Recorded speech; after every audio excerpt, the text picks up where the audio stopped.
All right, that was 2 bags of our frozen green beans in our loaf pans. That looks beautiful. Now I'm gonna come in with my pork chops and we're gonna open these babies up and we're gonna place 2 pork chops per loaf pan. You can use whatever kind of protein you like. I just love pork chops, especially with green beans. I did buy 2 packages of those so that we have enough for our dinner.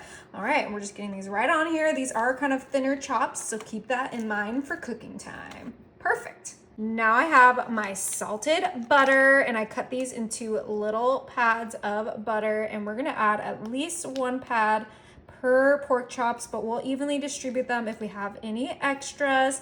But we just want these to get nice and buttery and delicious. Oh, I'm so excited to get these cooking. Okay, so it looks like we can do about 3 pads of butter per loaf pan. Beautiful.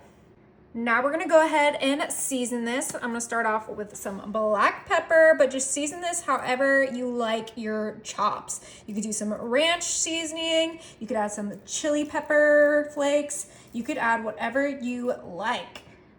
I am gonna add some more salt because I like salt with my pork chops, and I'm using the pink Himalayan salt, and we're just doing a little sprinkle of salt on each loaf pan, just like so.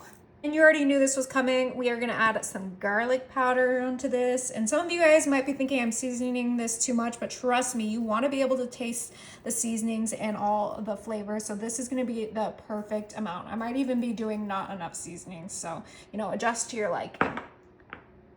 Last but certainly not least, we're gonna do some onion powder on here and we're just sprinkling them just like we did with each of our other seasoning. And this is starting to look absolutely delicious, but we have a special twist that we're gonna do now that we have these seasoned.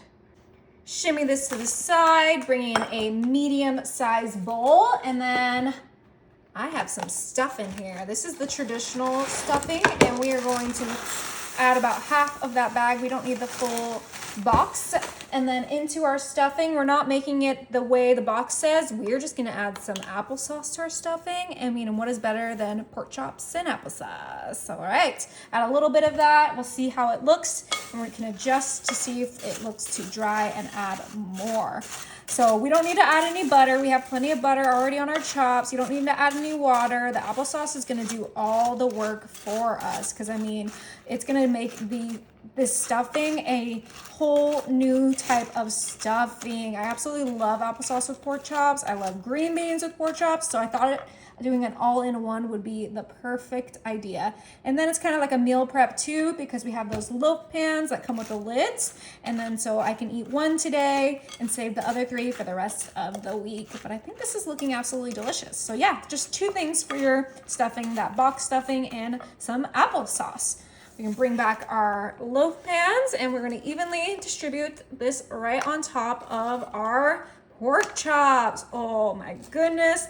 And we're gonna put this on our top rack of our oven so that stuffing can get nice and crispy while still retaining that moisture from the applesauce. But let's quickly get this distributed so that we can get this cooking. Okay, perfect. We are gonna go ahead and put this in the oven at 350 for about 45 to 50 minutes.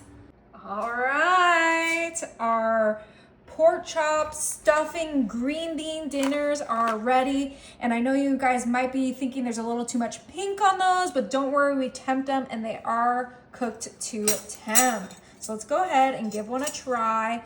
I'm just gonna cut it right into there. You can see how perfectly cooked that is. Oh yeah. Hoo-hoo. Hoo-hoo. If you really don't like the pink, then you should give these a sear, but it's completely safe to eat, I promise.